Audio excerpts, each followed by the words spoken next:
Welcome back to our history class. Today, it's time to study two lessons, that means lesson 3 and 4. Those are the first phase of Indian national movement and the second phase of Indian national movement. In this lesson, we can study about the objectives and methods adopted by the early nationalists and the assertive nationalists. And at the same time, we can study about some important early national leaders and their contributions, and some important leaders of assertive nationalists and their contributions. And who are the important early nationalists? They are Gopalakrishna Gokhale, Surendranath Banerjee and Dadabhai Naoroji. And in the next lesson, we can study about the contributions of the assertives like Bal Gangadhar Tilak, Bipin Chandra Pal and Lala Lajpat Rai. And after that, we can make a comparison between the methods adopted by both these two sections or fractions of the Indian National Congress. They are early nationalists or moderates and assertive nationalists or radicals. Now we can start the lesson. India's national movement consists of three phases. They are the early nationalist phase or the first phase of Indian national movement, that is from 1885 to 1907.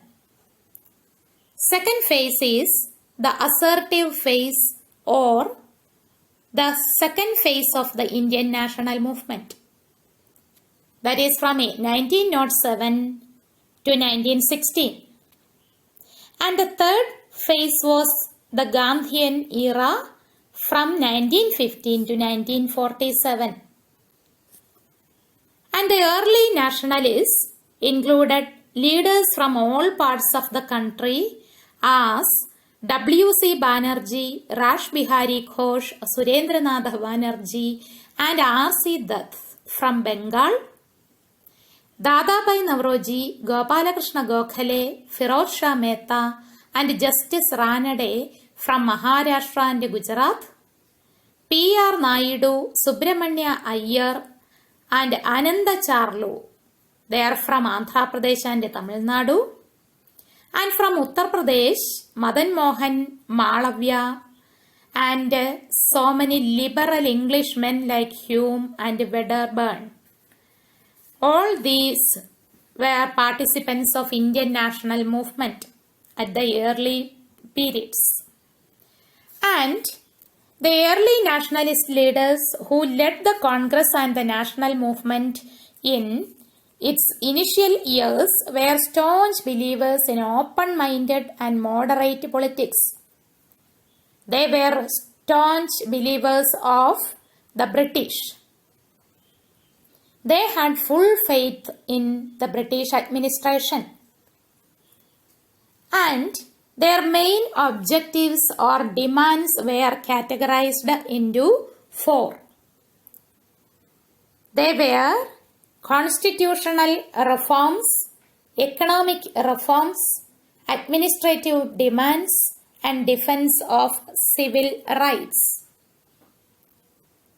And the main demands or objectives of the early national leaders under this constitutional reforms were abolition of India Council, expansion of the Legislative Council and Legislative Assemblies, increase in the membership of Indians by including some members elected by local bodies like chambers of commerce, universities, etc., adequate representation of Indians in the executive council of the viceroy and those of the governors.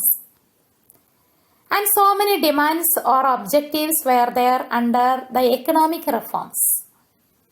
They were reduction in land revenue and protection of peasants against unjust demands of the zemindars, reduction in expenditure on the army, an inquiry into India's growing poverty and famines, availability of cheap credit to peasants through agricultural banks, etc., etc.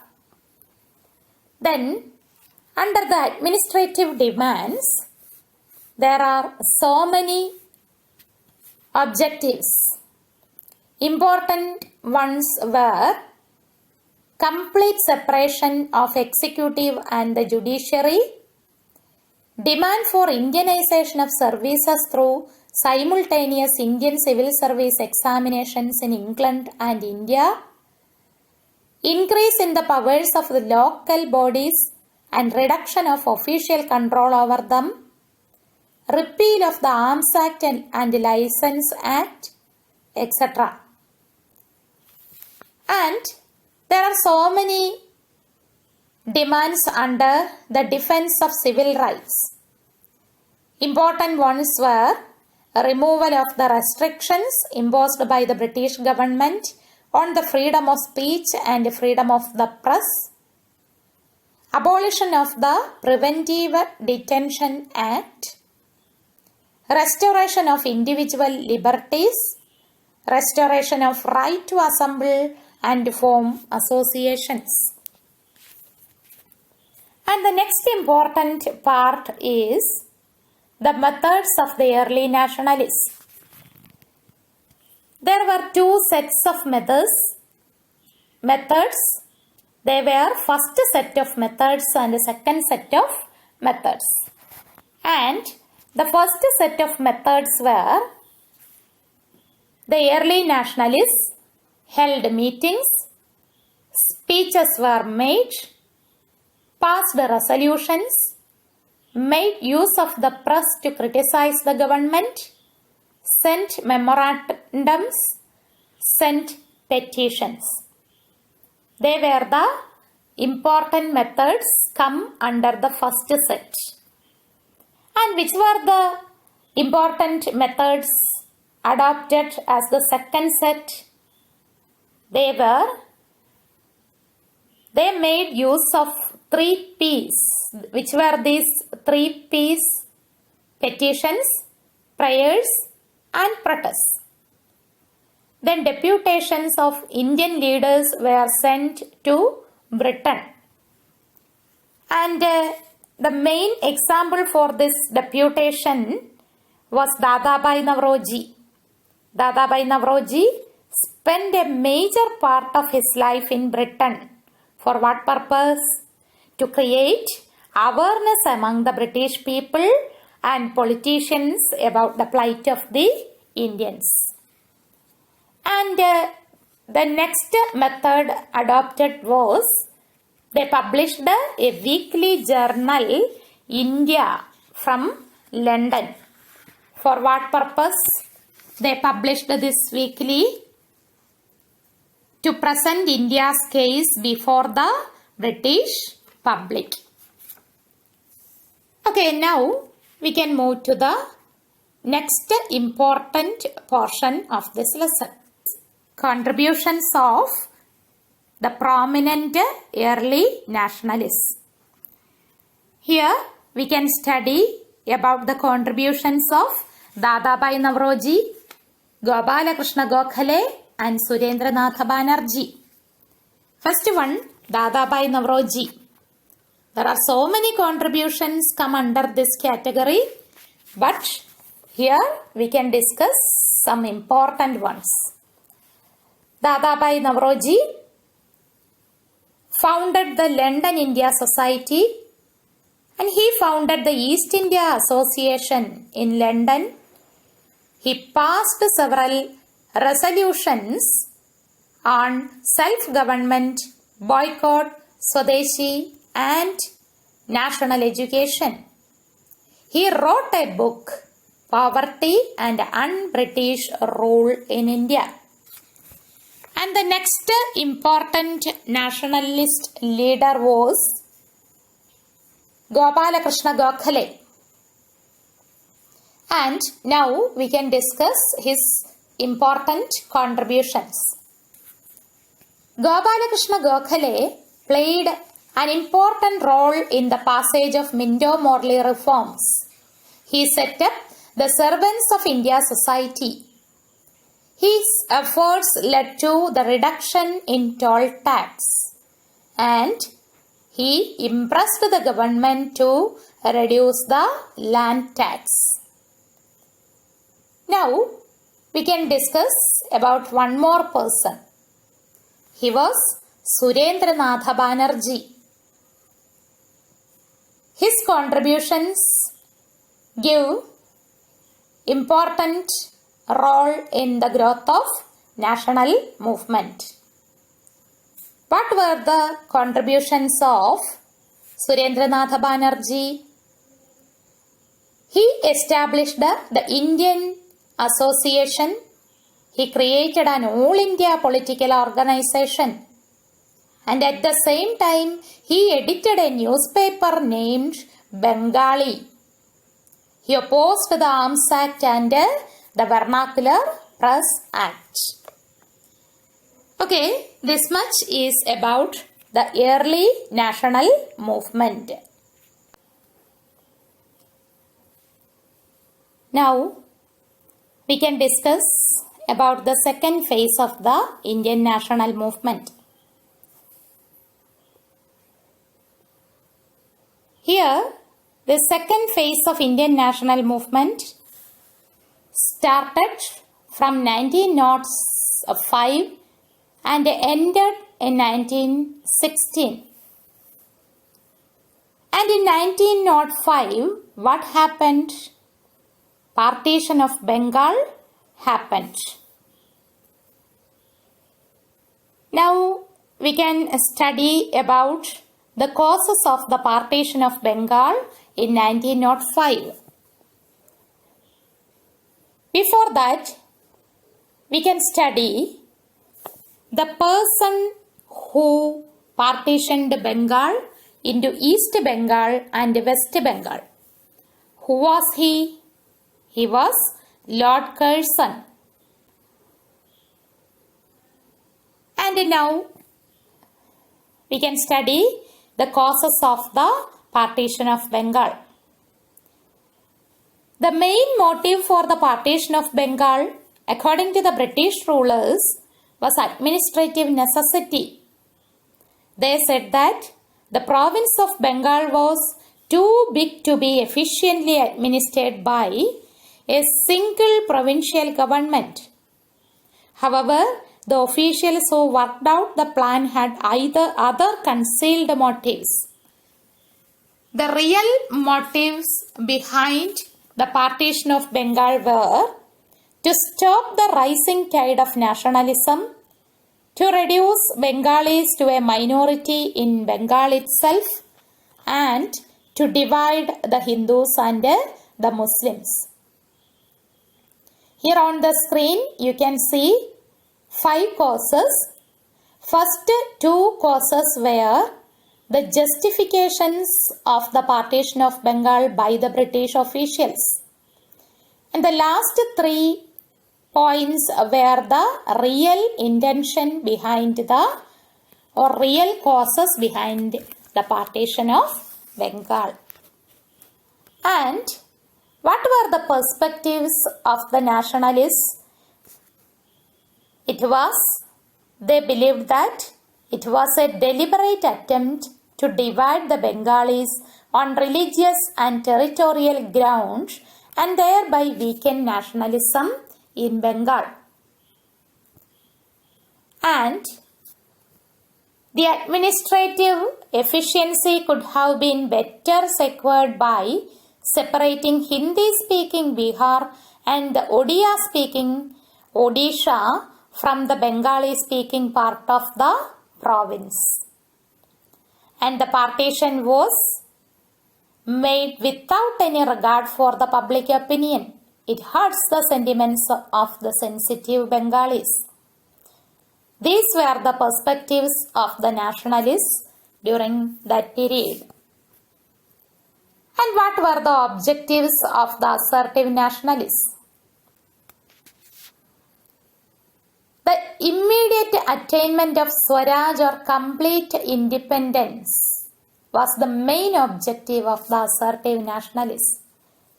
The immediate attainment of Swaraj. Swaraj means complete independence, not just self-government. It was the main objective of the assertive nationalists. And what were the methods of the assertive nationalists?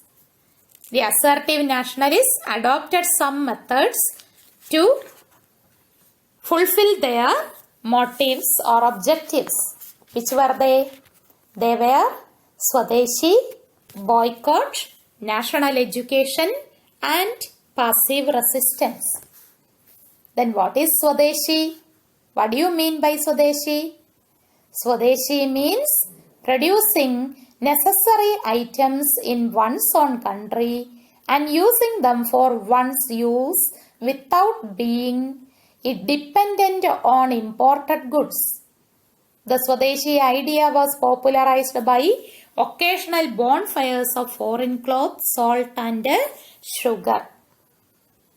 Then what is boycott? Swadeshi and boycott are two sides of the same coin. Bal Gangadhar Tilak said that when you accept Swadeshi, you must boycott foreign goods. Economic boycott of British goods and use of Swadeshi was designed to encourage Indian industries. Then the next method adopted by the assertives was national education. This national education was also adopted by them as part of Swadeshi. A national scheme of education was planned which was to replace that of government-controlled universities and colleges. The assertive nationalists tried to enlist the students in their service. When the British government threatened to take disciplinary action against the students, the national leaders advocated national universities that were free from government control. And a large number of national schools were established in East Bengal.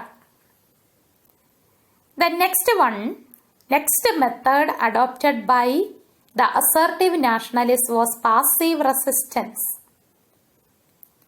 The assertive leaders believed in adopting the policy of non-violent resistance and vigorous political action to achieve their aims.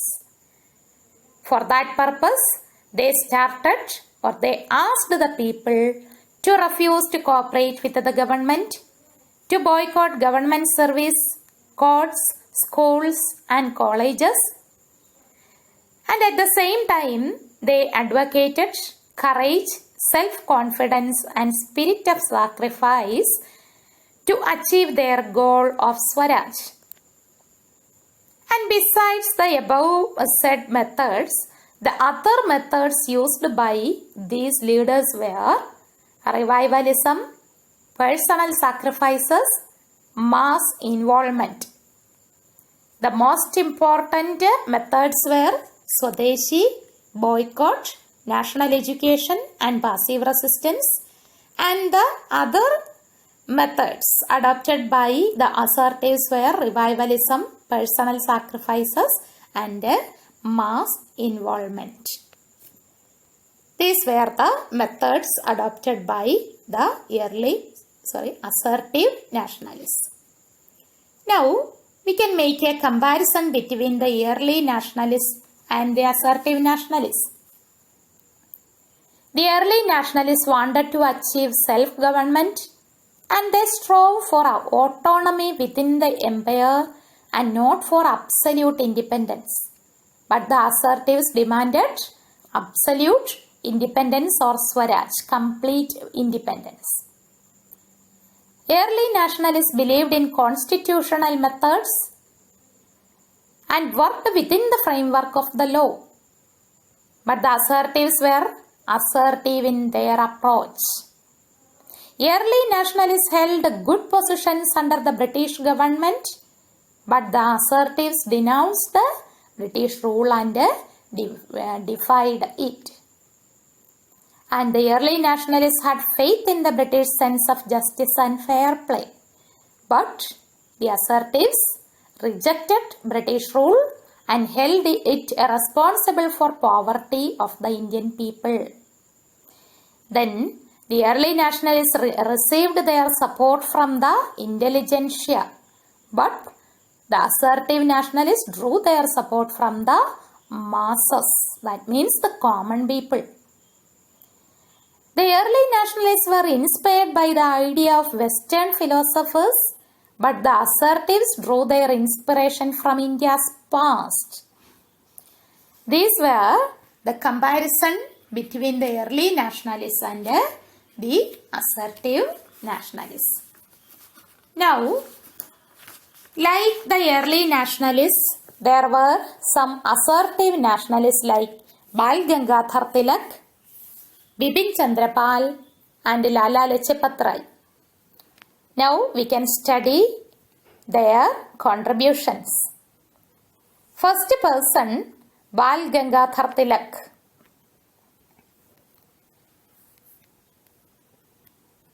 He demanded for Swaraj, preached nationalism, newspapers Maratha and Kesari, wrote 2 books, the Gita Rahasya and Arctic Home of the Vedas. He established the Home Rule League and he was nicknamed as the forerunner of Gandhiji. Bal Gangadhar Tilak was nicknamed as the forerunner of Gandhiji. And the next important assertive national leader was Bipin Chandra Pal. Now, we can study his important contributions. He worked as a journalist, wanted national education, and wanted to remove social and economic reforms. He opposed the caste system, advocated widow remarriage, demanded women education, and made efforts to establish equality in the society. And in this lesson, we can study one more person, that is Lala Lajpat Rai. Lala Lajpat Rai was an important assertive nationalist leader. And what were his contributions to the national movement? The most important one was he started a monthly magazine, Young India. He was associated with the Arya Samaj movement, and at the same time he opened orphanages, hospitals and schools. Then he founded Punjabi and Vande Mataram, Urdu Daily and The People. Lala Lajpat Rai, Bipin Chandra Pal and Bal Gangadhar Tilak were the important assertive national leaders. Now, let us stop this chapter.